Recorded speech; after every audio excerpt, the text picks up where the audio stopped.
Hey guys, Clint Schweitzer here from the Sports Horn. Just wanted to address this Mike Anderson situation as pertains to him leaving the University of Missouri for Arkansas to take the head coaching job there and answer some of the questions that you guys have posted on the Facebook page in a video form. I do think Mike Anderson played both sides, and I think that resides on the shoulders of his agent, Jimmy Sexton, who definitely made it seem as if that he was going to sign the contract extension at Missouri, and that was just as of a couple days ago that was going to be the case. But apparently on the other side he's working Arkansas, trying to get as much money out of them as he could, which is his job as an agent to do that. But in the end it doesn't look very good to me that he did that, and I think that's exactly what happened. I thought Mike Anderson was a man of integrity, a guy who said that just a couple weeks ago, or last week actually, after the NCAA tournament, that he planned on retiring at Missouri. So really you can't take Anderson as a guy of his word at this point, because he did say that. And now, times change, coaches change, that's the business, but Anderson doesn't look very good when he says these things and then moves to Arkansas a couple days later. I think names are going to get thrown around. That's what happens. You can throw a dart at a dartboard at this point as far as who Missouri's going to target, but obviously a name like Brad Stevens at Butler, would he leave?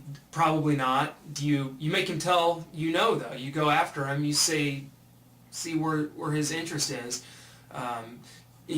Quanzo Martin at Missouri State's a name that gets thrown around a lot. He's a guy that comes from Purdue, is now the coach at Missouri State, and Missouri would probably do itself a service by really looking into Quanzo Martin, a guy that I really like personally.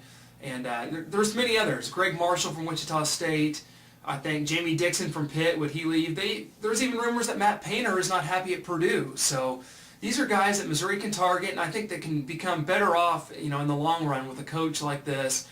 Basically, though, you've got to find a guy that wants to be here. Mike Anderson obviously did not want to be here. He flirted for 3 different seasons with new job opportunities, and Missouri gave him a raise, a $700,000 raise to be exact. And in the end, that wasn't enough to keep him. So Missouri can do better. They need to do better. Mike Olden has to hit a home run with this next hire. I think Mike Olden did handle this well. Mike Olden had an extension in his hands, ready for Mike Anderson to sign. As soon as Mike Anderson told him that he was going to, seek permission to speak to Arkansas, Anderson took that contract off the table, and you know what? He did the right thing by doing so.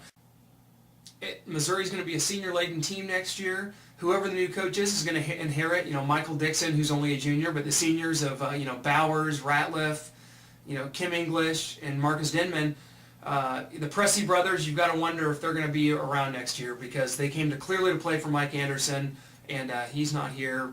Will Phil follow to Arkansas? Very possible. We're going to see if Mike Anderson can recruit a big man to Arkansas. If he can, then maybe the system can become successful. It was successful there before. They won a national title while he was there with Nolan Richardson in 1994. But, the system was hit and miss at Missouri. People were becoming tired of it. I think Anderson, started to realize. I think that Missouri, it was kind of a lukewarm feeling towards Mike Anderson through most of his tenure. After 2009, when Missouri reached the Elite Eight, I think people were very high on Mike Anderson. He beat Kansas that year and won a Big 12 tournament title and went to the Elite Eight. Why would you not be high on a coach like that? After that, Missouri was not really competitive with Kansas in any way. The last couple seasons, went in as a 10 seed in 2010 into the NCAA tournament, and then as 11 seed this year with a team that started 14-1, and really you could tell there was distractions as the season went on. I do think that had something to do with it. We heard Kim English say that the team, that there were certain members of the team, or the team quit down the stretch. And maybe it was Mike Anderson that quit, that mailed it in, because this certainly did not look like a well-coached team down the stretch. A team that lost, 5 out of its last 6, and was stumbled into the NCAA tournament and got, beaten up pretty bad by Cincinnati. So I think it's very possible that Anderson had mailed this thing in, which is terrible.